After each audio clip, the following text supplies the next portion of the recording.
Hello, my name's Travis Philp. I'm from Greenshire Eco Farms. I'm the garden manager there, and today I'll be talking to you about organic pest control. I hope you enjoy the presentation.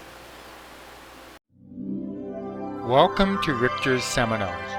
This video presentation is from a series of free educational seminars on herb and garden topics offered each year at Richters. As was told, my name's Travis, and been managing organic gardens for, I guess, about 8 or 9 years now, 7 professionally, and just going to go through various techniques that I've learned. Most of these I've tried firsthand, or if not, a well-respected colleague of mine has found success in them. I'm going to go through everything from the smallest, like bacteria and fungi, all the way up to large mammals and how to deal with them. So let's get started. The first step would be to have a healthy environment for your plants to grow.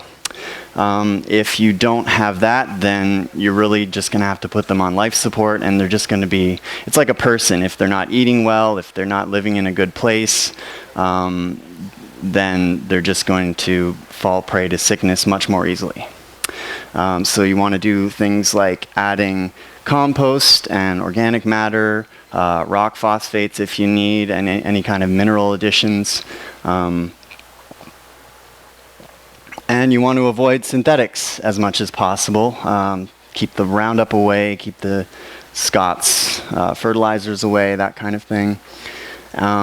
Having a proper pH is really important and very underrated, because if the acidity and basic of your soil is not within the proper range, which tends to be about between 6 and 7 for most plants, if it's not in that proper range, you can get nutrient lockups, and so your plants will starve for certain nutrients, and again, their health will suffer because of that. And so basically that's a broad spectrum thing. It works for any kind of plant, and it's going to work to not only have the internal health of the plant boosted, but also the external in terms of things like fighting off insects by putting on a waxy coating on their leaves and stem that the insects don't like to be around, or bacteria as well. There are certain bacteria that will attach to healthy plants and ward off harmful bacteria. Another thing you can do is to provide predator habitat. These predators will be your line of defense against the pest insects and various pests that you might end up dealing with. So how to do that? Sorry, it's really hard for me to read. I'm going to tilt this. Basically, for predator habitat, you want to give them space to live. They need places to breed, to sleep, places to sort of hunt, and so you do that by adding things like rocks and logs and brush piles, leaving as much standing dead vegetation as you can, ponds, or some kind of like bird bath or something like that. A water source is good to have around, and allowing, like I say, those native plants to stand after they've lived out their life cycle. For instance, anything with an umbel flower, like parsley or dill or parsnip, they attract certain insects like parasitic wasps, and those wasps will, what they'll do is they'll be your police force, so to speak, your security. So what you can also do is not completely eradicate your pest population. I mean, that's hard enough to do in itself, but if you think about it, if you get rid of all of the pests in a spot, your predators are never going to have a food source, so they're going to move on. So that's more of a long-term solution. Yeah, the instinct is to just spray everything and kill it all, but therein lies the problem. You're not only going to possibly harm your predators by doing that, but you're also, like I say, going to be getting rid of their food source, so they're just going to take off. So that'll work on just about anything. And let's see, toads, frogs, they'll use anything in the first column there, any kind of hiding space, any water they love. For things like slugs, garter snakes are a good thing. So if you see them, don't freak out. Just say, oh, well, there's my slug control. So there's your garter snake, little toad. Another thing you can do is to use other plants to deal with pests. There are certain plants, mostly herbs, that will ward off other plants either by the scent in the air that they give off or some kind of root exudate that they'll put into the soil. Some instances of that would be like Mexican marigold. It puts out a chemical in the soil that gets rid of nematodes. And this can also work against other plants. You can use things like pumpkins to grow in an area where you're having field bindweed problems. And over the course of, I think, 3 years, 2 or 3 years of putting pumpkins in, your bindweed will be diminished because they can't compete with the pumpkins. Pumpkins will outgrow them and outshade them. So another way that this works is if you don't have all your plants in a monocultured block, say you have tomato, basil, pepper, and then your next tomato is over here, the pest will have to travel that much further and spend that much more energy getting to the next plant, and then it will have to spend, it's also going to eat up more of its time, so it will be able to eat less of your plants in a day, theoretically. With the aromatic plants, especially the ones in the air, it's good to have them along your borders, ideally, so that you have like a secure border so that nothing will invade inwards. Or just wherever you're having problems. If there's a certain corner of your garden where you're seeing more vegetation loss, then you would want to concentrate your efforts there, of course. Canada lily, they'll take grass out of the picture, they'll stop it from coming in. Lavender, chives, calendula, catnip, those all have aromatic qualities, as do the marigolds that will keep certain plants away. Wormwood is another really good one. And you can also take these plants and infuse them with water and make a spray out of them and use that as a pest control as well. So here we have just a couple of examples of polycultures that we've done, or companion plantings, where we've got squash mixed in with tomatoes. There's dandelion and basil here, and some oregano up there. Here's some calendula with potatoes, and I can't remember the wildflower in here, but that was another beneficial. And mixed in with squash to do a ground cover against the weeds. So compost tea is another arrow in the quiver. It's great because it not only does pest control, but it will also fertilize your plants. You can actually get away with using very little to no compost or manure if you're using the right regimen of compost tea. So basically you're just taking either plant matter, whether it be the weeds or any kind of really high nutrient plant that you can spare, or you're using manure, whether that be from large mammals to worm castings. Put that into a bucket or barrel, and then you fill it with water, and then, I mean, there's various schools of thought after that fact. Some people like to use it within 12 or 24 hours. Some people like to let it ferment for weeks. I go for the 24-hour thing, and I like to aerate mine. I'll use a aquarium bubbler, which is just an air pump that is basically going to keep things from stagnating in the liquid solution that you're making. Some people swear by the non-aerobic, the anaerobic. So you got to kind of make up your own mind and see what works for you. It works on infection and a lot of different types of insects, and certain mammals, depending on what you use in your mix, don't like to be around it. The way that it works with the infection is when you do the proper fermented compost tea, you'll get a really good amount of these beneficial bacteria in the liquid. You spray that on your plants, it becomes an armor against the bad bacteria that you don't want infecting your plants.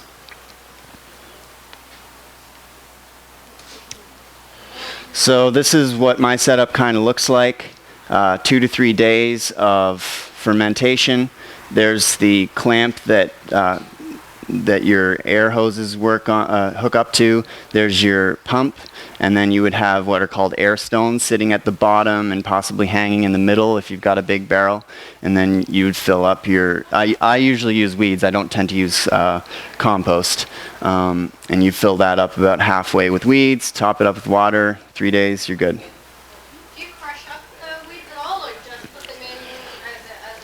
The question is, do I crush up the weeds? No, I just throw them in as they are. I find that I used to tear them up, but I found that there's little to no difference. It's not really worth the effort for me. Are there any other questions? Anytime you have a question, just feel free to put up your hand and shout it out. But yes. Correct. They're fresh. You can use them semi-composted or fresh, either or. It would probably be safe to, if it has a really bad smell to it, if it's been like sitting in a bucket with rainwater or something and it just smells awful, I would probably stay away from it. But yeah, I tend to just, like, if I'm doing any weeding or whatever, I'll throw them in the bucket right away and make up a batch as soon as I can. Are any weeds better than others? Well, usually like things with good tap roots, plants with good tap roots are the better way to go because they tend to have more mineral and just general nutrient accumulation. But any plant will do. But yeah, I like to use, funny enough, these tend to be common unwanted plants or weeds. You got your dandelions, anything in the dock family. Wild carrot is really good. Wild parsnip. Anything with that kind of conical spike root. Okay, did I cover? Oh, so soap spray. Well, that's as simple as water and dish soap. I mean, you want to try to use something environmentally friendly, that's biodegradable. Some people, though, do like to use the stuff with high phosphorus in it. I don't even know if you can buy that anymore, actually, but it used to be that dish soap had a lot of phosphorus in it, which had the added benefit of boosting your plant nutrients. If you got anything that that puts out fruit, it's really good for that. But I like to stay with the organic soap. So you just need a few drops for a liter, and you can get a little fancy and do additions to that. If you're finding that the soap spray isn't doing the trick, you can infuse it with garlic or cayenne, pepper, baking soda. These things can sort of, like the cayenne would keep mammals away until it gets washed off with the rain. Garlic, same kind of thing, but that's more of an all heal. The garlic, it'll keep a lot of different things away, and if a rabbit goes to eat it, I find that they won't come back. They'll take a few bites and then be like, oh, I don't want this, and the rest of the row stays fine. The baking soda, that's more for fungus and mold. Vinegar also works for that. I forgot to put that on. If you add just a little bit of vinegar or the baking soda, and if you've got, say, squash plants that are getting powdery mildew, or you've got, well, any kind of mold really, the baking soda or the vinegar will work on that. Hydrogen peroxide will also do the same thing. This tends to work on soft-bodied insects mostly. It's best for that. So you're talking aphids, mites, any kind of flies, and earwigs, beetles, slugs, and as I said, to some degree, like mammals will be repelled by this stuff. I had a friend of mine who had raccoon problems under his deck, so he took a whole whack load of KN, and like this isn't exactly the soap spray idea, but just to give you an idea of the power of this, he just like spread KN under his deck, and boom, the raccoons were gone. Works on bears too. Bears, yeah, okay, nice. So here you see, what is that? The mites, the little white flecks there. Okay, coffee grounds is a great one. A lot of people are drinking coffee. There's a lot of coffee shops around that you can collect from. Ideally, you would get a source for organic coffee grounds because the conventional coffee grounds tend to have a lot of pesticides on them, so just keep that in mind.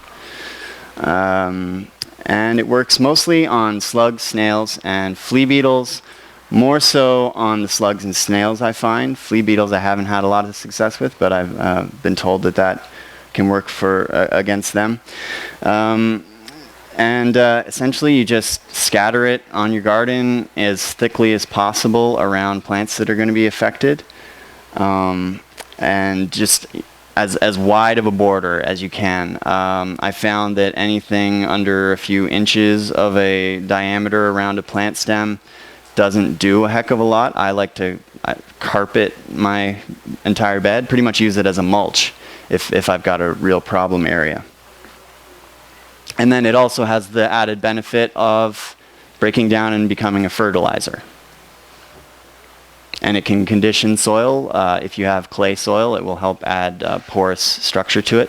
So it'll be able to have more airspace and have a better balance of holding but also releasing excess water. Yes? Does it have to sit on top and you put like an inch under the earth? The question is, does the coffee grounds have to sit on top? In my experience, it does. It's that gritty surface that helps keep, especially the slugs and snails, they don't like to crawl on it. So if something's on top of that, it kind of defeats the purpose. Pardon? I haven't heard of it working for cutworms. I couldn't say. For cutworms, I've never had a problem with them, luckily. A guy in Omimi had problems with them, and he found that I think it was a tin can he was using around the stem of the plant.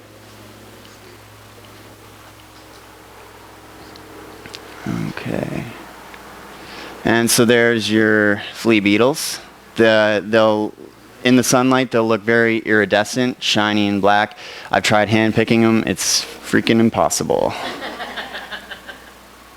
Okay, mullein leaves. And I assume there are other types of plants that will work in this way, but I've only had direct experience with using mullein leaves.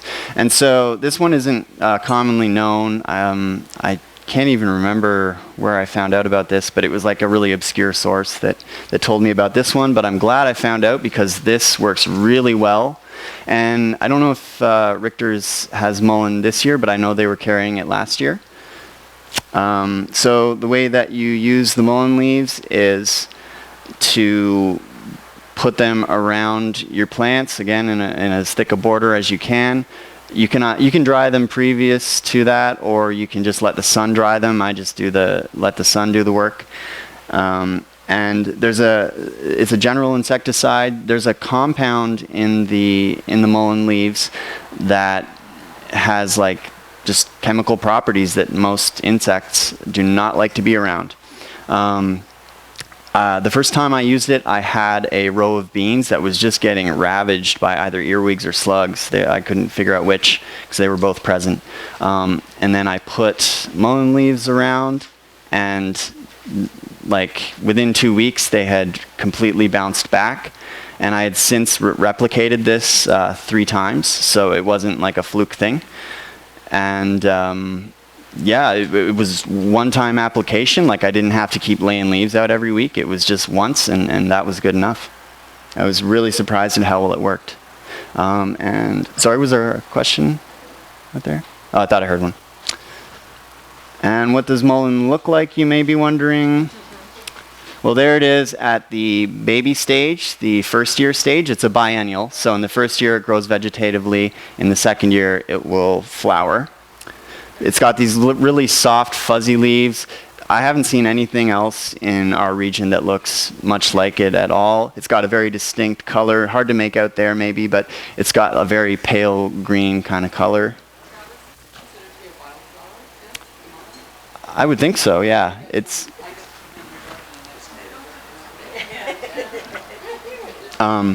I mean, it's got really nice flowers, and it's a wild one, so yeah. So here it is in the second stage.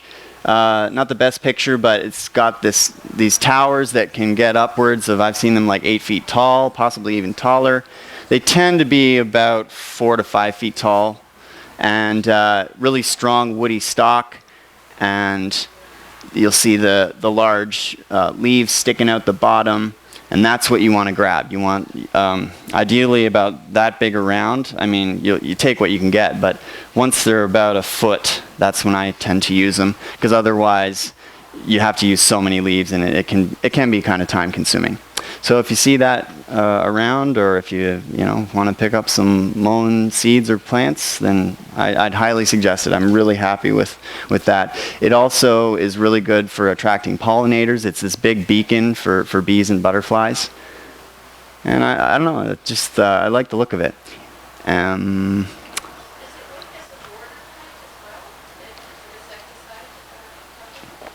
I'm not sure if the question is, does it work as a border plant? And I couldn't say. I can't speak to that. I would imagine so, because as the plant grows, it's dropping the lower leaves often, and those will dry out. And so then the compound is in the soil. I would imagine so, but like I say, I don't have first-hand experience. Okay, hydrogen peroxide. This is another one that I like to use a lot of. You want to make sure that you get food-grade peroxide. The stuff in pharmacies tends to be the non-food grade, which can have contaminants in it and heavy metals, from what I hear. The source that I get it from is the water depot. Probably any kind of pool and spa or any kind of water treatment company is going to have peroxide on hand. If you're doing a lot of gardening or farming, I would suggest getting the 35% and then diluting it down to the 3%.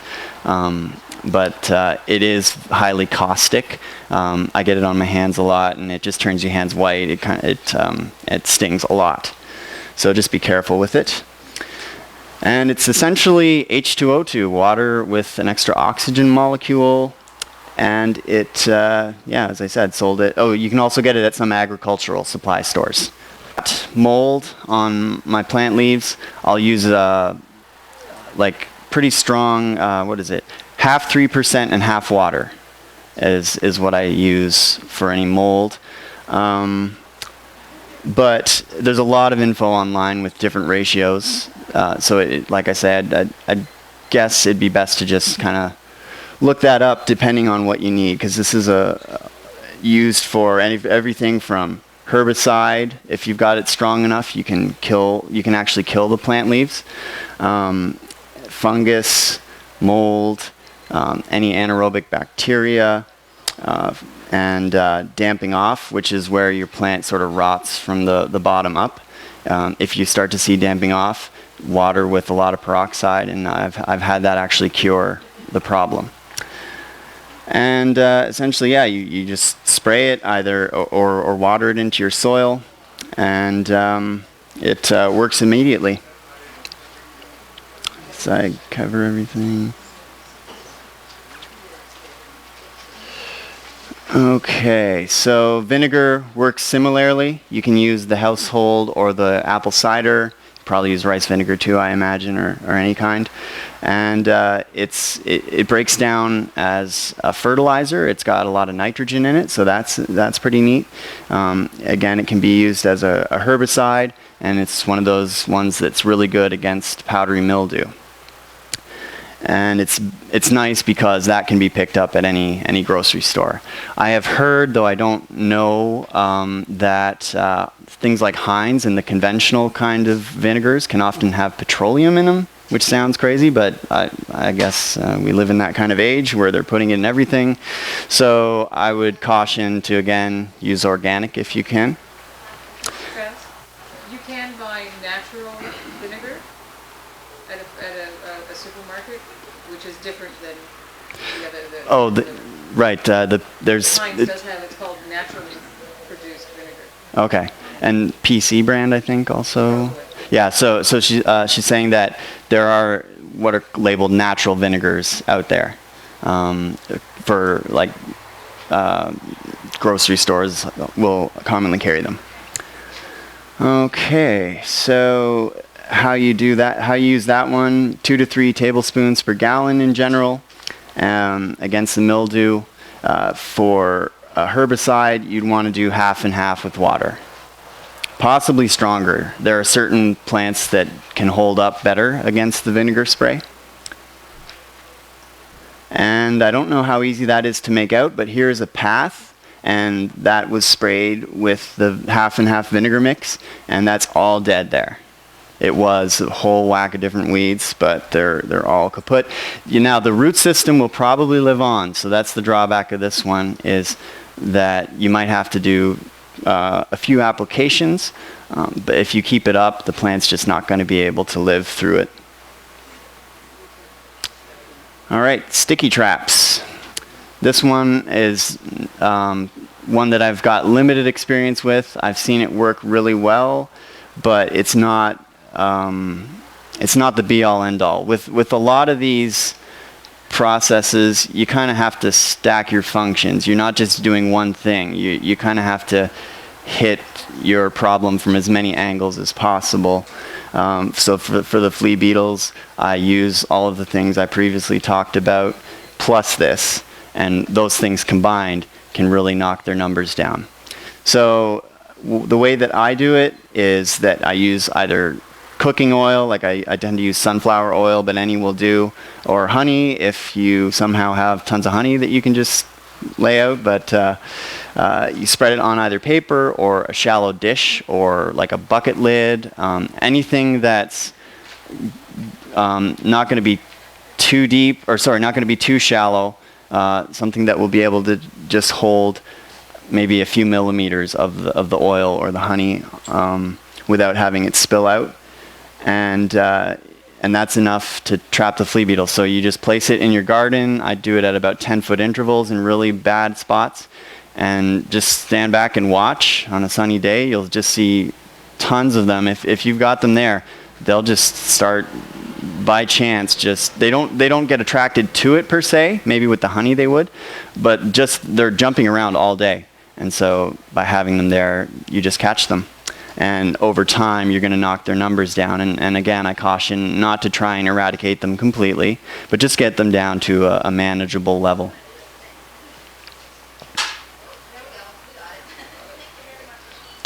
So there's the store-bought version. Sticky trap. It's got some kind of waxy coating on it, and they tend to be stuck onto pegs that are jammed into the ground a foot or so high off the ground. All right, now you can get down and dirty with some insects and do some hand picking or knocking with either a stick or a broom or that kind of thing. Not the prettiest way to deal with it, but sometimes it's necessary. So you're actually physically removing them with your hands, and it can get kind of gross, especially when you're dealing with slugs and potato beetles and that kind of thing, because they've got a lot of gooey bits inside of them.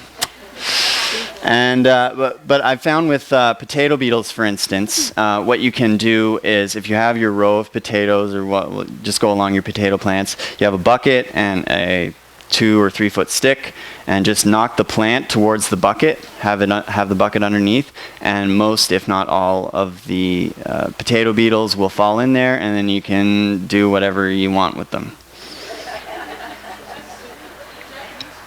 And there's your friend, the potato beetle. Okay, yeah, so this is the other solution I have for them, is mulching. It can be a technique against pests, believe it or not. So what does it work on? You've got the potato beetles, and it also will work by attracting ground spiders, which are a great predator insect to have around. They like to live inside the mulch. I found often if I'm peeling back mulch for any reason, ground spiders will just come out like crazy, which is great to see. Now, how it works against the potato beetles is that they don't like to live in mulch. They like to live on the underside or the stems of the potato plant. So this is a technique to grow potatoes where this isn't exactly the point of it, but it does benefit against the potato beetles in that what you're doing is every 4 to 6 weeks or so, you mound up hay or straw or any kind of organic mulch around your plants. You pretty much bury the plant except for the top few sets of leaves, and it seems counterintuitive, but what'll happen is the potato plant will take those leaves that are buried and actually create a root system out of the stem. And so the plant becomes more anchored. You can get more baby potatoes out of this if the season is long enough.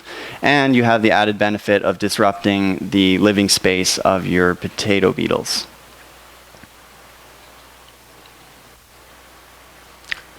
And that's kind of what they look like when they're almost buried. I couldn't find a picture of my own where I did this, but, oh no, wait, no, this is, yeah, I couldn't find the picture of my own. So I would actually bury this even further so that you could only see a very small amount of the leaves, and they'll bounce back within a couple of weeks.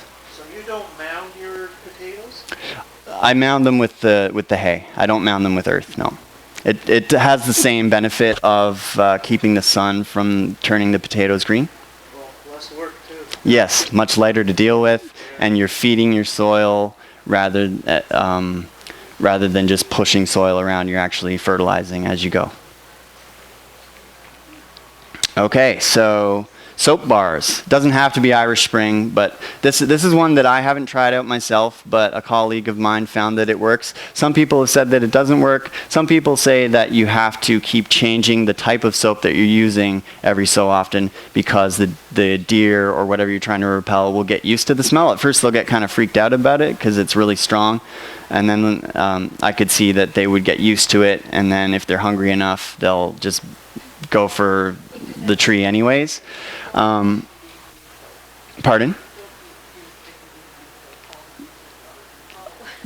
What was the brand, sorry? Dicky Bee Honey Soap. Stay away from it, apparently? Yeah, it's not for the garden, the animals want it. Okay, because it will attract the animals. If you want some deer around, then I would guess use that.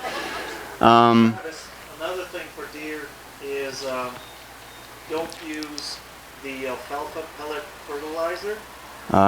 They love alfalfa. Yeah, he's saying don't use alfalfa pellet fertilizer if you've got a lot of deer problems because they like to eat alfalfa. All right, where are we here? So yeah, it mostly just works against deer. I would imagine it would work against raccoons, but I don't know. I guess they're a little less fussy. And you're just hanging them from your tree branches with a bit of string. And simple as that. There you go. Okay, using the radio.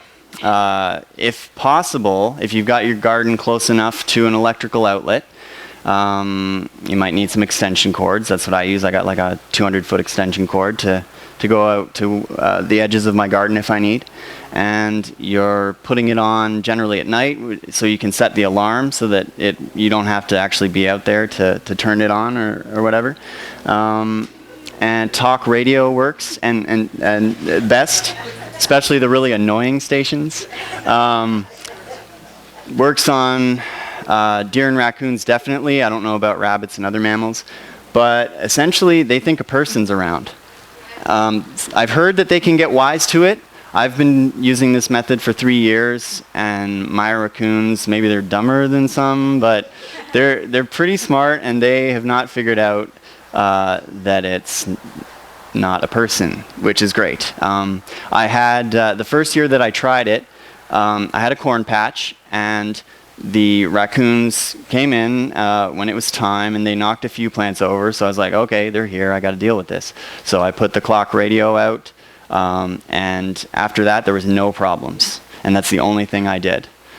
The other thing that you want to consider is weathering. So what I do is I'll put a cinder block on the ground and put my radio on top of that, and then I'll put a Rubbermaid container upside down over top of it to keep the rain off.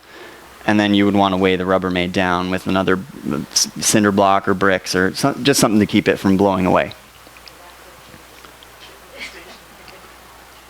Okay, bone sauce. Now, this one is kind of gruesome. You're making a sludge by essentially burning bones until the oil seeps out of them, and you take that oil, mix it with a cooking oil, and then that gives you this sludge. You paint the sludge onto your tree or whatever plant that you want to keep the pests away from. Like I've also used it on corn, and it worked until the rain came.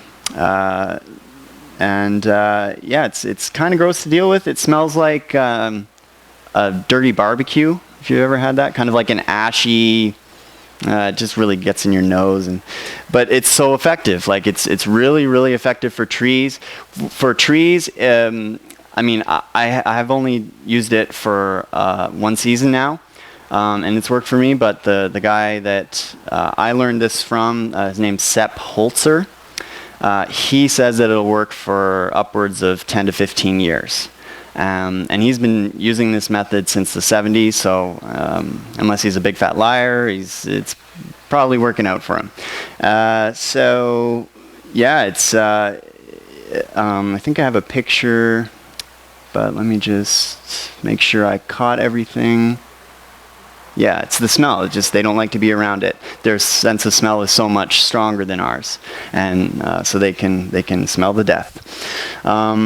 Essentially, you've got your ground here, and you need 2 pots that you're never going to use anything else for. I used I got some clay pots from, or no, sorry, not clay pots. The black, what are they? It's like cast iron pots. Yeah, you can get them pretty cheap from secondhand stores. And so you got one that's right side up, little bit of water in the bottom, and then you have a grate sitting on top of that. I used, what did I use? Just an old fan shield. And then you flip another one on top with the bones. And actually, now that I think of it, you would want to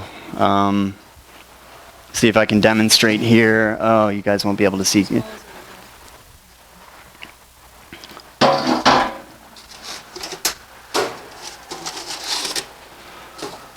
So that's not 2.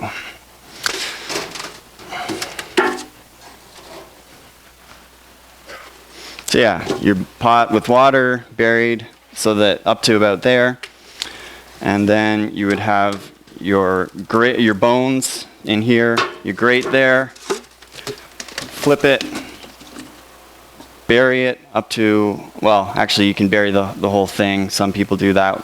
And then you build your fire, have that burn for 2 hours, and then remove it, let it cool down, and you've got your sludge.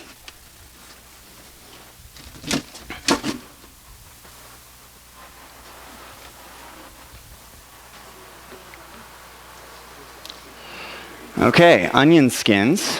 Now this one is pretty cool because it's just a one-time drop, and people tend to eat a lot of onions. You can collect them from your neighbors, collect them from restaurants if you need more.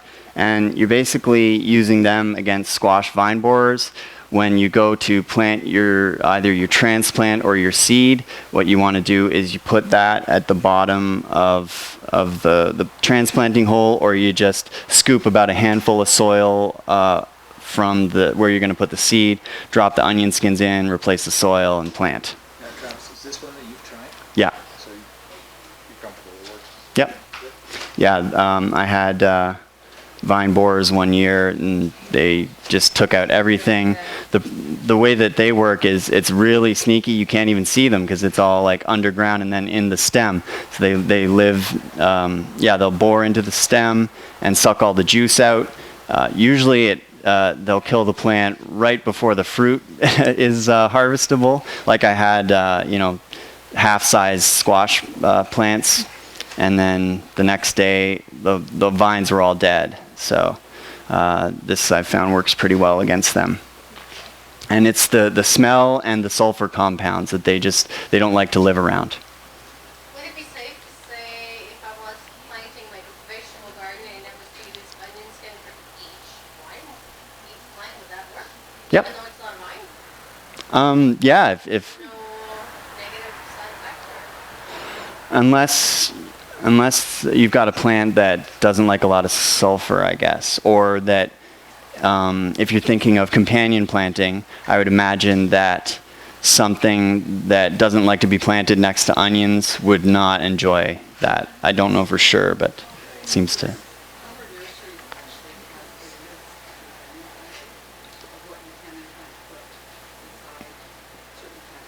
Oh, okay. So yeah, there's plenty of lists out there for companion planting. Yep.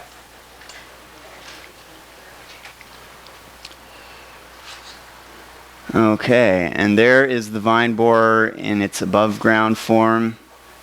It's pretty big actually. Okay, eggshells. This works similarly to the coffee grounds that I talked about earlier. So you just crush them up and spread them around your plants as thick as possible. And it works against slugs and also against blossom end rot, which I don't know that the coffee grounds will work against. For the slugs, you carp it as thick as possible, and they don't like to crawl over it. It cuts up their inside, their bellies. And for the blossom end rot, the blossom end rot tends to happen because of a calcium issue, lack of calcium. What calcium does is it helps the flow of fluids inside a plant.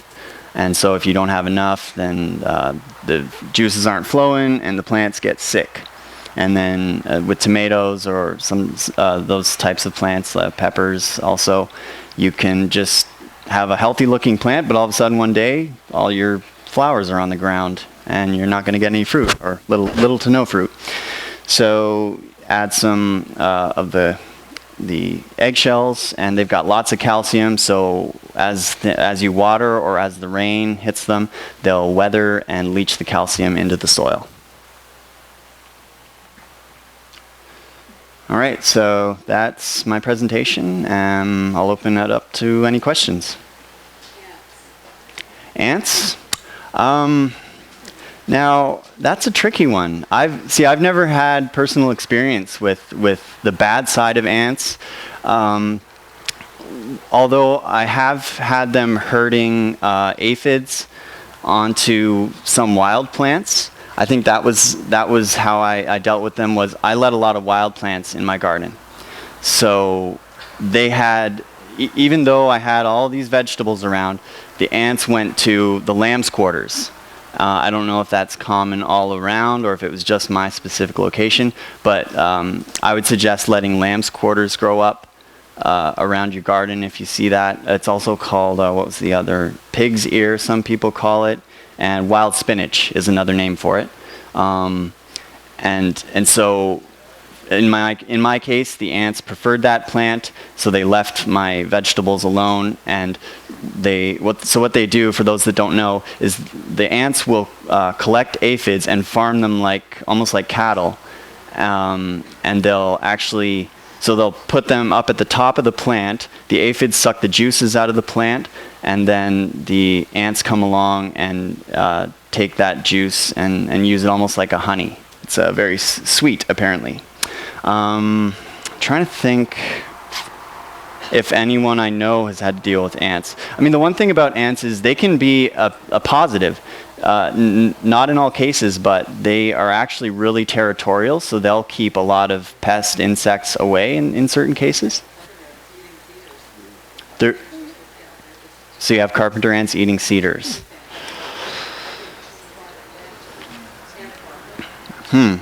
Well, I know that I had a camping trailer that I was living in when I was working on a farm, and I had ants that were invading, and what I used was vinegar. I found where their trails were, and I would spread vinegar on there. And now I don't know if that would work in like a terrestrial kind of area, but I would suggest just trying to find where they're commonly traveling, spray that down with vinegar as often as possible, because it worked right away in my trailer. They were gone the next day. I have a solution for that too. For carpenter ants, you bait it with sugar and borax. They'll collect that, bring it to the queen, and they'll fill out the whole hive or colony. So the suggestion was sugar and borax.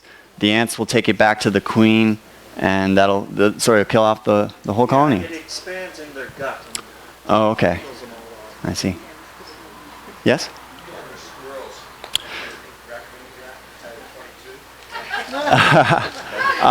The KN works well, and so I would say put that in a soap spray to make it last. I would say that powdering, like using it as a dry powder around, would get kind of costly, whereas you can use a little bit of the KN in a water solution and soap, and that would go a lot further, I think.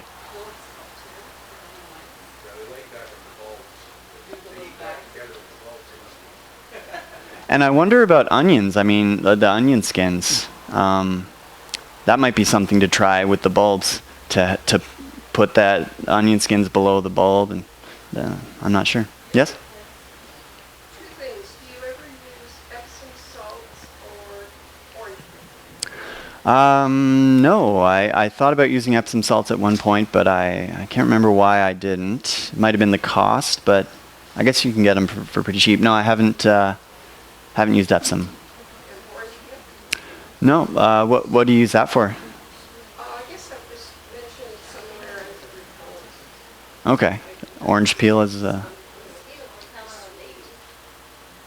It works. so a liquid infusion. The orange peel you squeeze on the baby's hand, because they put everything in their mouths, and you just put it on top of their hand and rub it, and it's safe for a baby, and mosquitoes, it repels mosquitoes. Yeah, it works. Okay, so orange peels for mosquito repellent. Cool. Rabbits?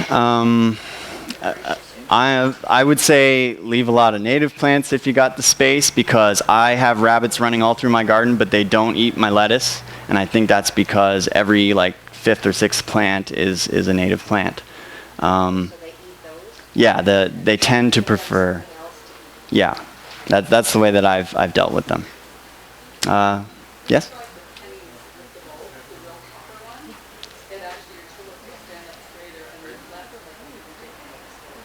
Oh, okay. So pennies underneath the bulbs?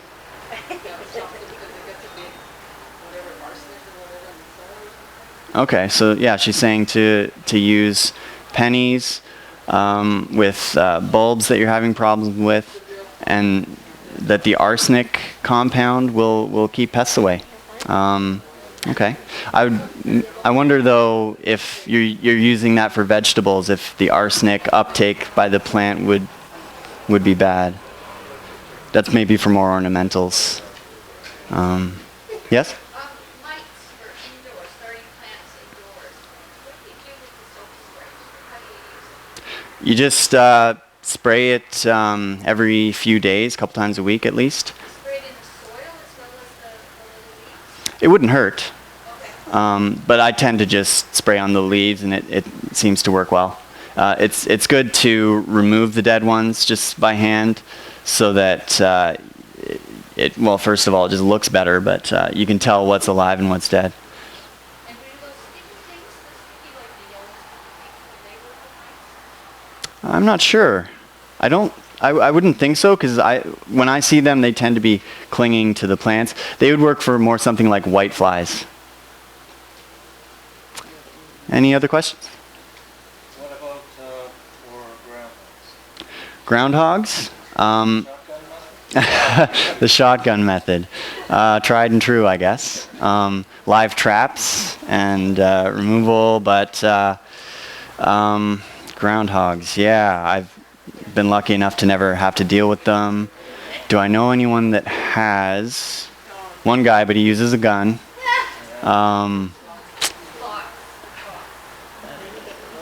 Dogs, but that's yeah, not always practical, of course, but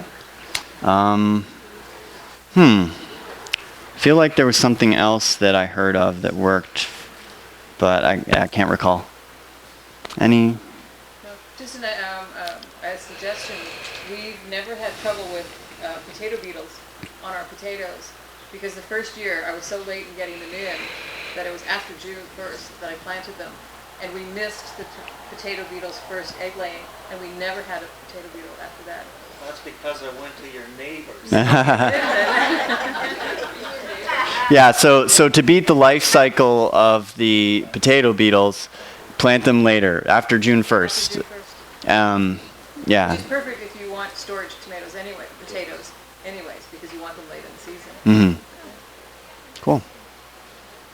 Any other questions or comments? Yes?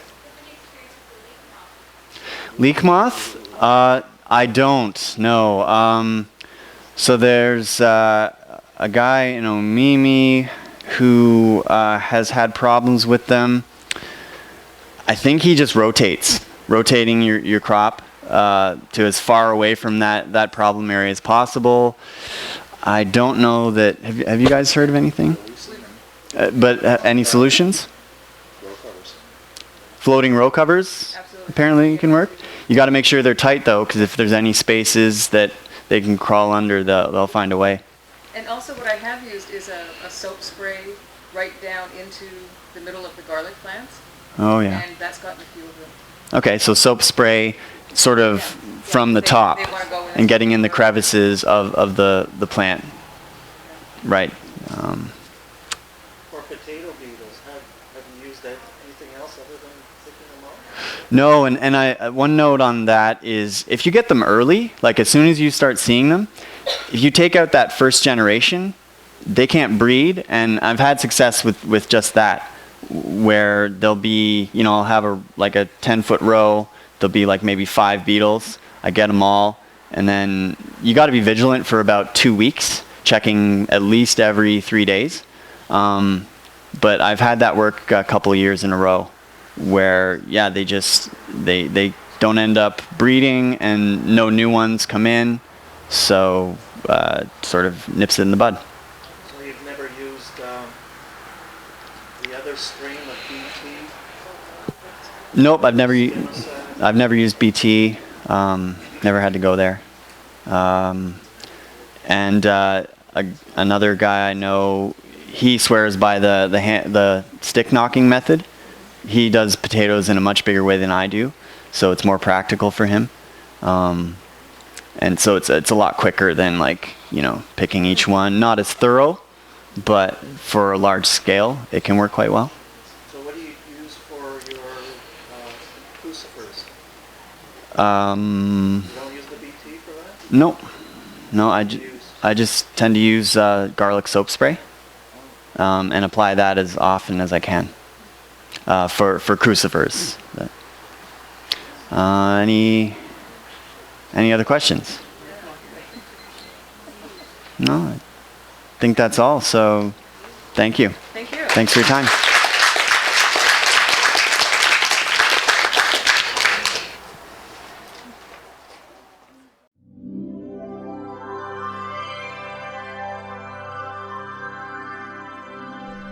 At Richters, it's not just a garden, it's a whole new world.